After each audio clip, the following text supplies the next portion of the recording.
ಬರೀ ಇದು ಒಂದು ಬಿಸ್ನೆಸ್ನಲ್ಲಿ ಇದ್ದೀರಿ ಅಂತಲ್ಲ, ನೀವು ಗದಗಿನ ಸಾಂಸ್ಕೃತಿಕ ಬದುಕಿಗೆ, ಶೈಕ್ಷಣಿಕ ಬದುಕಿಗೆ, ಸಾಧನೆಗಳಿಗೆ ನಿಮ್ಮ ಹೋಟೆಲ್ ಒಡೆಯರ ಕುಟುಂಬಗಳು ಬಹುದೊಡ್ಡ ಕೊಡುಗೆಯನ್ನ ಕೊಟ್ಟಿದೆ ಅನ್ನೋದನ್ನ ನಾವ್ಯಾರು ಬರಲಿಕ್ಕೆ ಸಾಧ್ಯ.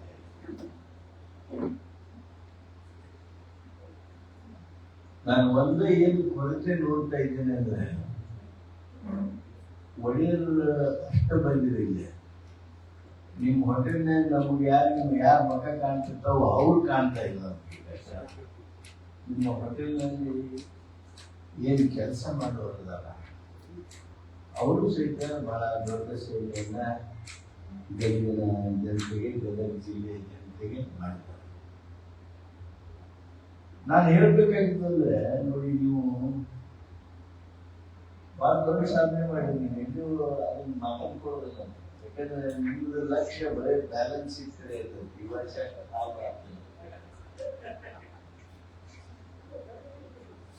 ಬಹುಶಃ ನಮ್ಮ ಮ್ಯಾಲ ಕುಂತವರಿಗೂ ಆಶ್ಚರ್ಯ ಆಗುತ್ತೆ. ಗದಗ ಗುಂಪನ್ನು ಹೊರತುಪಡಿಸಿದ್ರೆ ನಿಮ್ಮ ಹೋಟೆಲ್ ಒಡೆಯರ ಕುಟುಂಬಗಳು 2 ಹೈಕೋರ್ಟ್ ಜಡ್ಜನ್ನ ರಾಜ್ಯ ಕೊಟ್ಟಿದ್ದ ಯಾವ ಜಿಲ್ಲಾನೂ ಇಲ್ಲ.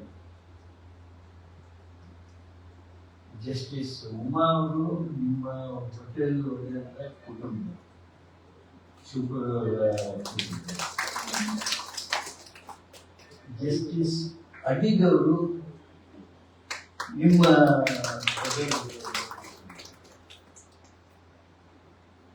ನಾವು ಒಂದು ಟೈಮ್ಗೆ ಕುಲಕರ್ಣಿ ಅಂತ ಹೇಳಿ ಒಂದು ಹೈಕೋರ್ಟ್ ಜಡ್ಜ್ ನಮ್ಮ ಗದಗಿಂದ ಒಬ್ಬರ ಅಂತ ಹೇಳಿ ಅವ್ರನ್ನ ಕರ್ಕೊಂಡು ಹೋಗೋದು ನಾವು ಸನ್ಮಾನ ಮಾಡ್ತಿದ್ವಿ. ಅಂದ್ರೆ ಆ ಅಭಿಮಾನ ನಮ್ಮ ಗದಗಿನವ್ರು ಹೈಕೋರ್ಟ್ ಜಡ್ಜ್ ಆಗಿದ್ರು, ಹೈಕೋರ್ಟ್ ಜಡ್ಜ್ ನಿಮ್ಮ ಕುಟುಂಬಗಳಿಂದ, ಗದಗಿನ ಹೋಟೆಲ್ ಒಡೆಯರ ಕುಟುಂಬಗಳಿಂದ ಇಬ್ಬರು ಜಸ್ಟಿಸ್ ಹೈಕೋರ್ಟ್ ಜಡ್ಜ್ಗಳ ಆಗಿದ್ದಾರೆ ಅಂತಂದ್ರೆ ಅದು ನಿಮಗೆ ವಿಶೇಷವಾದ ಅಭಿಮಾನದಿಂದ ಮೂಡಿಸಲು ನಮ್ಮೆಲ್ಲರಿಗೂ ಅವರು ನಿಮ್ಮ ಕುಟುಂಬದಿಂದಾಗಿ ನಿಮ್ಮ ಕುಟುಂಬದವರು. ನಾವು ಸಂತರು ಗದಗಿನಾಗ ವಿಧಾನ ಪರಿಷತ್ನಾಗ ಮಾತಾಡುವಾಗ ಅವ್ರು ನಮ್ಮ ಗದಗ. ಆ ನಿಮ್ಮ ಕೊಡುಗೆಗೆ ಅಭಿನಂದನೆಯನ್ನ ಸಲ್ಲಿಸ್ತೀವಿ.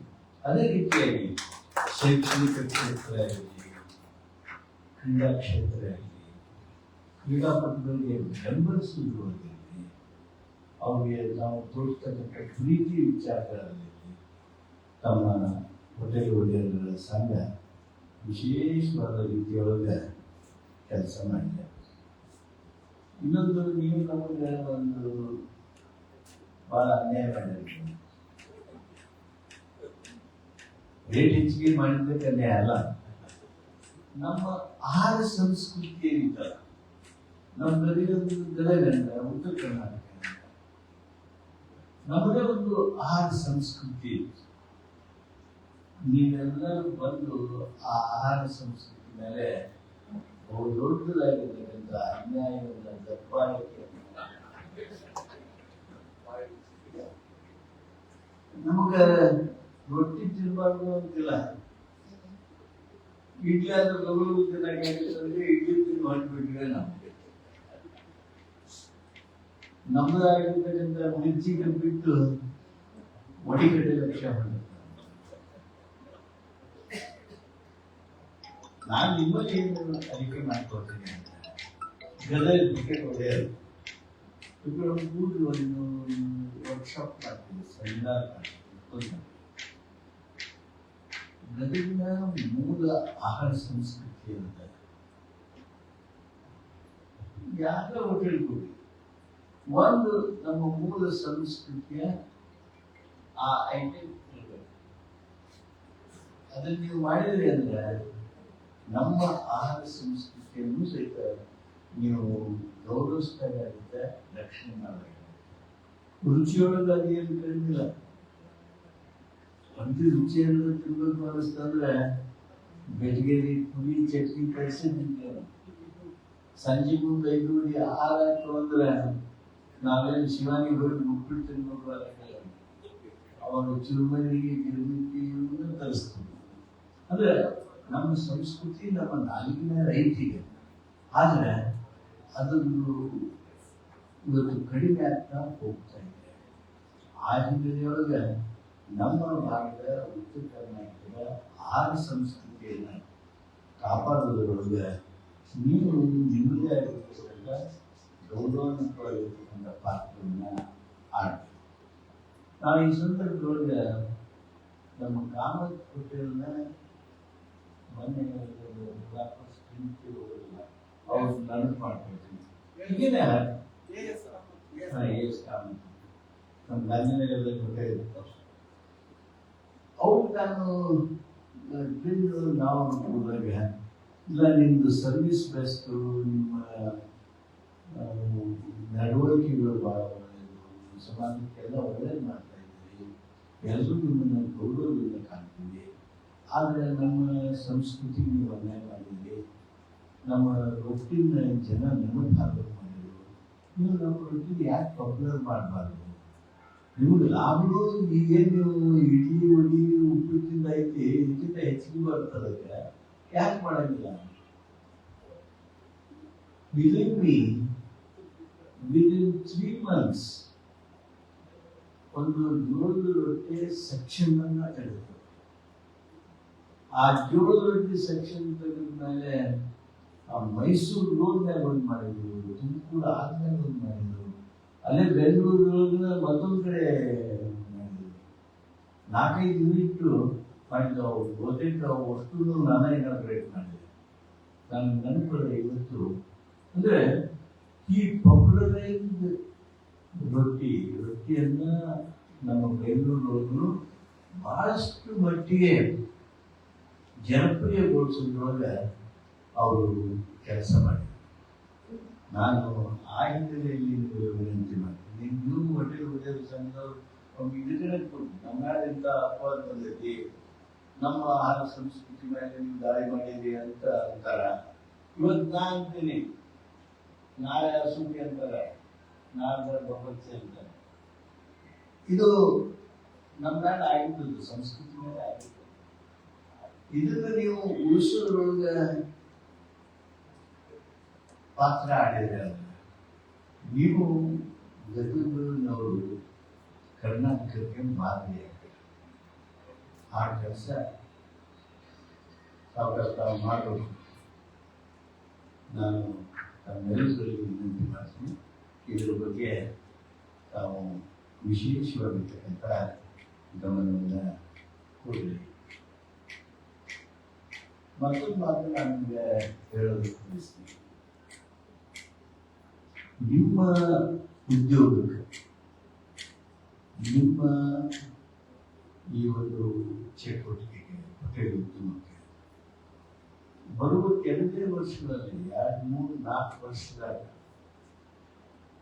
ಬಹುದೊಡ್ಡ ಬೆಳವಣಿಗೆ, ಎಕ್ಸ್ಪಾನ್ಷನ್ ಪೊಟೆನ್ಷಿಯಲ್, ಬೆಳವಣಿಗೆ ಆಗುವಂತ ಅವಕಾಶಗಳು ನಿಮಗೆ ಲಭ್ಯ. ನಾವು ಈ ಕಾಟನ್ ಮಾರ್ಕೆಟ್ 34 ಎಕರೆ 32 ಗುಂಟೆ ನಮ್ಮ ಸಾರ್ವಜನಿಕ ಸ್ವತ್ತು ಇರುತ್ತೆ. ಅದನ್ನ ಬಹುದೊಡ್ಡ ಪ್ರಮಾಣದೊಳಗೆ ಅತ್ಯಂತ ಆಧುನಿಕವಾಗಿ ಅದನ್ನ Gadag Betageri business culture exhibition centre ಆಗಿ ನಾವು ಡೆವಲಪ್ ಮಾಡ್ತಾ ಇದ್ದೀವಿ. ಸುಮಾರು 500 ಕೋಟಿ ರೂಪಾಯಿ ಇನ್ವೆಸ್ಟ್ಮೆಂಟ್ ಇಂದ ಅಲ್ಲಿ ಅಭಿವೃದ್ಧಿ ಬರ್ತದೆ. ಸಹಜವಾಗಿ ಗದಗ ಬೆಳೀತದೆ, ಗದಗಿಗೆ ಜನ ಬರೋದಕ್ಕೆ ಪ್ರಾರಂಭ ಮಾಡ್ತಾರೆ. ಗದಗ ಪ್ರವಾಸಿ ತಾಣ. ಮೊದಲು ನೀವೆಲ್ಲರೂ ಗಮನಿಸಿದ್ರೆ ಹೇಳೋದಿಲ್ಲ, ಅದೇ ನಮ್ಮ ಸಂಬಂಧದಲ್ಲಿ, ಅದೇನು ನಿಮ್ಮ ಸಂಬಂಧ ಅಲ್ಲ. Everything is connected to you. ಅಲ್ಲೇನು ಬೆಳವಣಿಗೆ ಆಗ್ತದೆ ಆಗಲಿ, ನಮಗೆ ಮುಂದೆ ಅದಾಗಲಿ ಅಲ್ಲ ಆಗುತ್ತೆ, ಅಲ್ಲೇ ಆಗೋದಿಲ್ಲ. ಅದು ಇಲ್ಲಕ್ಕೂ ಒಂದೇನು ಬಂಗಾರ ಸಿಕ್ತು ಅಂದ್ರೆ 1,000 ಮಂದಿ ಗಲ್ಲಿಗೆ ಹೆಚ್ಚಿಗೆ ಬರ್ತಾರೆ. ಅದ್ರಾಗ ಒಂದು 500 ಮಂದಿ ಲಕ್ಕೂರಿಗೆ ಹೋಗ್ತಾರೆ. 500 ಮಂದಿಯಾಗ ಒಂದು 100 ಮಂದಿ ನಿಮ್ಮ ಹೋಟೆಲ್ಗಳಿಗೆ ಬರ್ತಾರೆ. ಯಾರು ಮನೆ ಹುಡುಕೊಂಡು ಹೋಗಿ ಯಾವುದೇ ಒಂದು ಸಣ್ಣ ಅಭಿವೃದ್ಧಿಯಲ್ಲಿ, ದೊಡ್ಡ ಅಭಿವೃದ್ಧಿಯಲ್ಲಿ, ಉತ್ತಮ ಅಭಿವೃದ್ಧಿ ಇರಲಿ, ಅವು ಎಲ್ಲವೂ ಸಹಿತ ಜನರನ್ನ ಆಕರ್ಷಣೆ ಮಾಡ್ತಾರೆ. ನಿಮ್ಮಲ್ಲಿ ಆ ಗ್ರಾಹಕರು ಬರ್ತಾರೆ, ನಿಮ್ಮ ಉದ್ಯೋಗ, ನಿಮ್ಮ ಹೋಟೆಲ್ ಉದ್ಯಮ ಬೆಳೀತದೆ. ಈಗ ನೋಡ್ರಿ, ನಿಮ್ಗೆ ಆಶ್ಚರ್ಯ ಆಗ್ಬೋದು, ಆದ್ರೆ ಇನ್ನೂ ಆ ಪೊಟೆನ್ಷಿಯಲ್ ಅನ್ನು ನೀವು ಸದುಪಯೋಗ ಮಾಡ್ಕೊಂಡಿಲ್ಲ. ನಮ್ಮ ಝೂ, ಆಮೇಲೆ ಸಾಲು ತುಂಬತ್ತಿನ ಆ ಗಾರ್ಡನ್ನು, ಆ ಜಿಪ್ ಸ್ಪೋರ್ಟ್, ಇವೆಲ್ಲ ಕೂಡಿ ನಮಗೆ ಲಕ್ಷಗಟ್ಟಲೆ ಎಂಟ್ರಿ ಫೀ ಬರುತ್ತೆ. ಸುಮಾರು ಒಂದು 4,000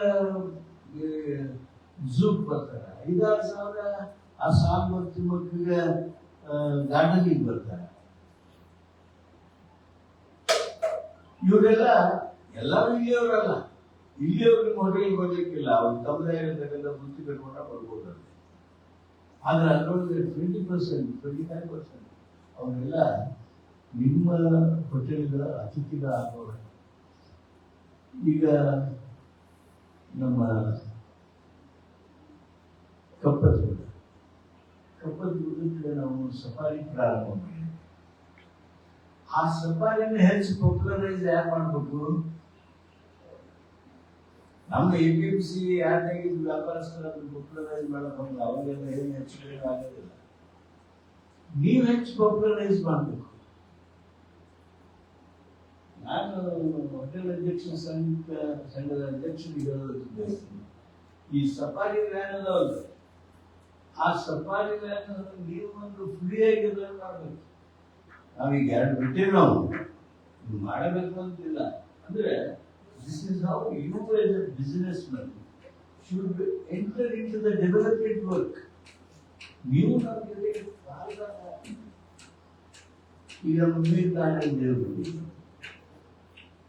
ಜುಮ್ಮಾ ಮಸೀದಿ, ತ್ರಿಕೇಶ್ವರ, ಈಗ ಹೊಸದಾಗಿ ರಾಮೇಶ್ವರ ಟೆಂಪಲ್ ಅನ್ನ ನಾವು ರಿನೋವೇಷನ್ ತಗೊಂಡಿದ್ದೇವೆ.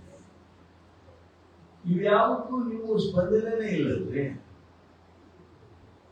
ಹೋಟೆಲ್ ಉದ್ಯಮಿದಾರರು, ನೀವು ಇದರಲ್ಲಿ ಅರ್ಧ ಮಂದಿ ವೀರನಾರಾಯಣದೇವರು ಗುಡಿ ಹೋಗಿ,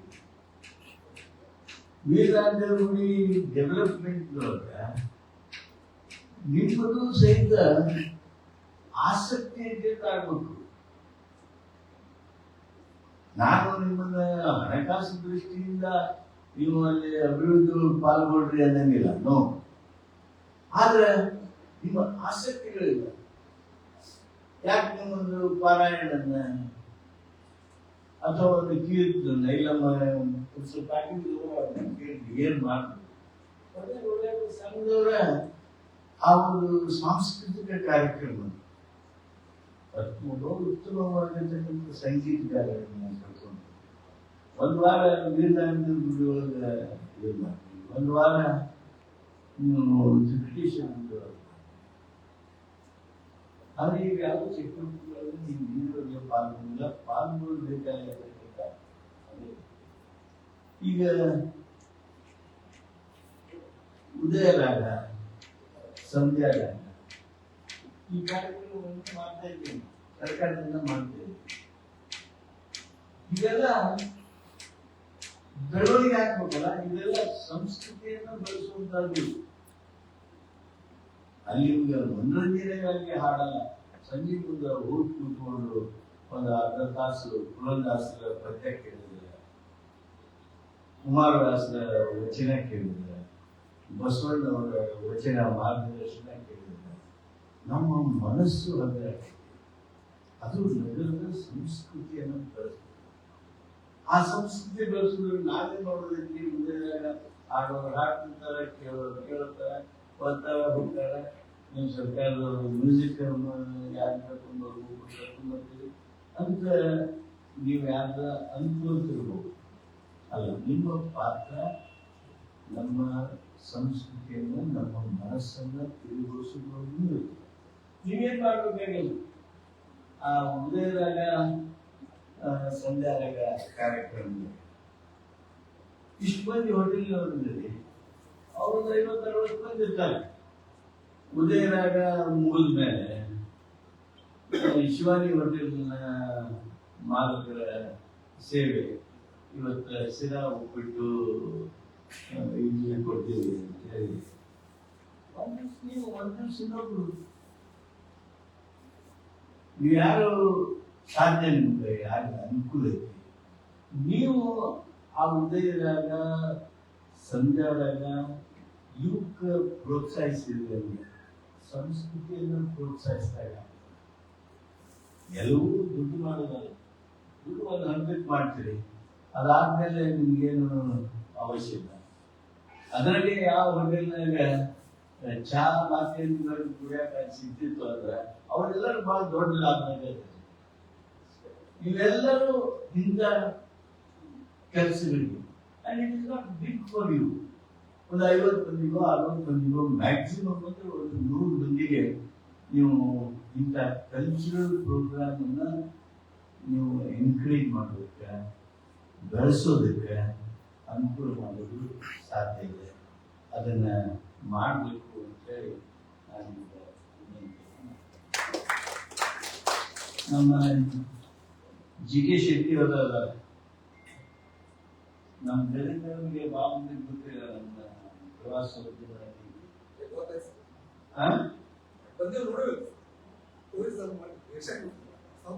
ನೀವು ಚೇಂಬರ್ದವ್ರು ನೋಡಿದ್ರಿ, ನೀವು ಚೇಂಬರ್ದವ್ರು ಇವರಿಗೆ ಗ್ರಾಹಕ ಅಷ್ಟೇ ಇವರು. ಅವ್ರ ಬೆಂಬಲ ಅದಕ್ಕೆ ಅವರು ಬಂದಿದೆ ಅಂತಾರೆ. ಅಂದ್ರೆ ಪ್ರವಾಸೋದ್ಯಮದ ನೀತಿ ಮುಖಾಂತರ ವಿಶೇಷವಾಗಿ ಹೋಟೆಲ್ ಉದ್ಯಮದಾರರಿಗೆ ಬೆಂಬಲ ಕೊಡ್ತಕ್ಕಂಥ ಪ್ರೋತ್ಸಾಹ ಕೊಡ್ತಕ್ಕಂಥ ಪ್ರಯತ್ನ. ಈಗ ನಿಮ್ಗೆ ಹೇಳ್ತೀನಿ, ವೀರನಾರಾಯಣ ದೇವರ ಗುಡಿ, ವೆಂಕಟೇಶ್ವರ ಗುಡಿ, ದಂಬರದ ದೊಡ್ಡಸಪ್ಪ, ಲಕ್ಕುಂಡಿ, ಆಮೇಲೆ ಇತ್ತೀಚೆಗೆ ಒಂದು ವಾರದಿಂದ ನಾನು ಸುದ್ದಿಗೆ ಆ ನಾಲ್ಕೊಂಡ ಬಾವಿಗೆ ಹೋಗಿದ್ವಿ. ನಿಮಗೆ ಆಶ್ಚರ್ಯ ಆಗ್ಬೋದು, ಅಮೇರಿಕಾದಲ್ಲಿದ್ದಂತ ಹೆಣ್ಣು ಮಗು ಅವರ ಅತ್ತೆಗೆ ಮಾತಾಡಿ, ಹೈದರಾಬಾದಲ್ಲಿ ಮಾತಾಡಿ, ಅಲ್ಲಿಂದ ಇಲ್ಲಿ ಬಂದು 3 ಕೋಟಿ ರೂಪಾಯಿಗಿಂತ ಹೆಚ್ಚು ಹಣ ಅವ್ರ ಸ್ವಂತ ಹಣ ಖರ್ಚು ಮಾಡಿ ನಮ್ಮ ಇಲಾಖೆಯ ಸ್ಮಾರಕಗಳನ್ನ ದತ್ತಗಳು ಕೊಡ್ತಕ್ಕಂಥ ಕಾರ್ಯಕ್ರಮಗಳಿಗೆ ದತ್ತಗಳು ಇವತ್ತು ಅಭಿವೃದ್ಧಿ ಮಾಡಿದ್ದಾರೆ. ಏನಾಗ್ಬೇಕಾಗಿತ್ತು, ನಮ್ಮಿಂದ ಏನು ಅಪೇಕ್ಷೆ ಮಾಡ್ತೀರಿ, ಅವನು ಇದ್ದವರು ಮಾಡ್ಯಾರ ಏನಿಲ್ಲ, ಅವ್ರಿಗೆ ಬರ್ತಾರೆ ಅಂತ ಗೊತ್ತಾಗ ಹೋಟೆಲ್ ಒಡೆಯಲು ಸಾಧ್ಯದವರು ಅಂಥವ್ರನ್ನ ಕರೆದು ನೀವು ಸನ್ಮಾನ ಮಾಡಿ. ಈಗ ನಮ್ಮ ಲಕ್ಕುಂಡ್ಯಾಗ ಒಂದು ಕುಟುಂಬದವರು ಬಂಗಾರ ಸಿಕ್ತು, 8 ಕೋಟಿ ರೂಪಾಯಿ ಕಿಮ್ಮತ್ತಿನ ಬಂಗಾರ. ಈಗೆಲ್ಲ ತಜ್ಞರು ಕಿಮ್ಮತ್ತು ಎಷ್ಟು ಅಂತ ಮಾಡಿದ್ರೆ 8 ಕೋಟಿ ರೂಪಾಯಿ. ನೋಡಿ, ಆ ಬಂಗಾರ ನೋಡಕ್ಕ ಲಕ್ಕುಂಡಿಗೆ ಮಂದಿ ಬಂದ್ರು, ಅದ್ ಎಲ್ಲಿ ಸಿಕ್ಕದೆ ಅಂತ ನೋಡಕ್ಕ ಮಂದಿ ಬಂದ್ರು. ನನಗೆ 2 ದಿವಸಕ್ಕೊಂದು ಪತ್ರ ಬರ್ತಾವ, ಅದ್ರ ಎಲ್ಲೆಲ್ಲ ಪ್ರದರ್ಶನಕ್ಕೆ ಇಡ್ರಿ, ನಾವು ನೋಡ್ಬೇಕಾಗಿತ್ತು. ಅಂದ್ರೆ ಇಷ್ಟು ಆಸಕ್ತಿ ಕೇಳಿಸಿರ್ತಕ್ಕಂಥ ಆ ಘಟನೆಯಿಂದ ಇವೇನು ಆ ಹುಡುಗ ಪ್ರಾಮಾಣಿಕವಾಗಿ ಸರ್ಕಾರಕ್ಕೆ 8 ಕೋಟಿ ರೂಪಾಯಿಯನ್ನು ಕೊಟ್ಟಲ್ಲ, ಆ 8 ಕೋಟಿ ರೂಪಾಯಿಯನ್ನ ವಾಪಸ್ ಕೊಟ್ಟಿರ್ತಕ್ಕಂಥ ಅವನಿಗೆ ಗೌರವ ಸಲ್ಲಿಸುವಂತ ಕೆಲಸ ನೀವು ಮಾಡಿದ್ರೆ ಬಹಳ ಒಳ್ಳೇದಾಗತ್ತೆ. ಇವನ್ನೆಲ್ಲ ಮಾಡಬೇಕು. ಸಂಘದವರು ಔಷಧಾಗಿದ್ದಾರೆ, ಅದಕ್ಕೆ ಅವ್ರು ಹೋಗಿ ನಮ್ಮಲ್ಲಿ ನಮ್ಮ ಮಾತು ಮುಗಿಸಿ ನಾನು ಔಷಧಾಗಿದ್ದೇನೆ.